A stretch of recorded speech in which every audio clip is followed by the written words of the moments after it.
Hey guys, welcome to my channel. Today we're going to be talking about this camera, the Fujifilm X-pro 1. I got this camera in 2018 and it has a very special place in my heart. It has been my backbone for a few years until maybe about this year when I started to get newer camera gear. So the history of this camera and how I ended up getting it was when I started university. I got a Canon 650D with a 50mm lens, and I think it came with a kit lens as well, if I remember correctly. So in my second year, I kind of decided, okay, I kind of like the idea of shooting film, scanning film, developing film. I like the way that film kind of felt, no matter what you shot, it felt memorable. It had that sense of nostalgia. So I ended up selling my Canon 650D and I got a Pentax and a Nikon FE2. The Nikon FE2, I didn't have a lens with it, where the Pentax came with a 50mm. I had a lot of headaches shooting that Pentax because the light meter is a bit wonky. It doesn't really work too well because it's such an old camera. But then the Nikon FE2, I only eventually got a lens for it in about a year or so after I got it. But what a camera that is. I think I made a video about it. You can check it out down below. So shortly after that, I wanted to get back into digital photography just because of cost eventually. And you know, shooting film isn't the cheapest of things, especially as a student and kind of entering the workplace. So I ended up saving up quite a few. I saved about 10,000 Rand and I bought this, the Fujifilm X-pro 1.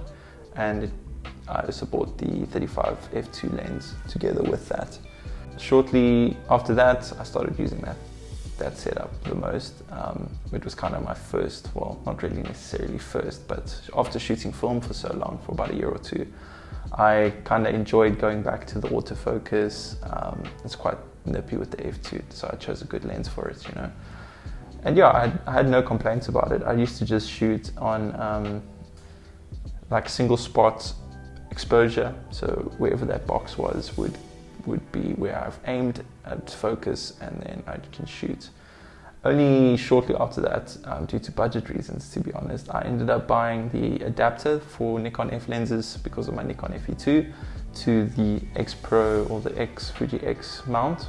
And then that's when I really started getting like a collection of secondhand glass. I would just go to a bunch of thrift shops and pick up secondhand, really cheap, really good deal Nikon glass.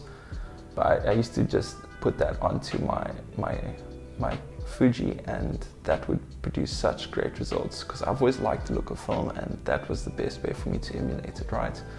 And I have quite a few lenses from my Nikon collection, and I still build up every day because if I get a really good deal, I can't say no. You know, I've got to have that glass.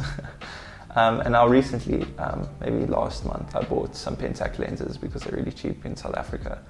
And I got a Pentax to Fuji adapter as well. And that has definitely been my way of kind of getting around buying new glass, expensive glass, keeping things quite cheap and quite affordable, as it's more of a hobby for me than a profession. I guess it is a profession in a sense because it's my social media, it's my brand, you know. I do collage work and all that stuff, and a lot of that came from this look and feel of film, grunge. And this one carried me a lot during those years where it's so easy to just, you know, grab a picture, blow it up for social, and it looks so good with the grain and the detail, the colors, the way it feels. It's irreplaceable in honesty. They don't make cameras like this anymore. So yeah, thank you for watching this video, guys. Please leave a like, please subscribe if you'd like to hear more about certain cameras that I own and kind of how I get my cameras. If you have any questions about any setups, please reach out. And if you're looking for another video to watch from my collection, you can see the video where I compare my Minolta and my Nikon FE2. And then the other one is I have this Sony point and shoot, which I used the other day, and I was so surprised at how good the quality is. It's the Sony HX10V. I'm actually going to replace it soon, hopefully, with the RX100.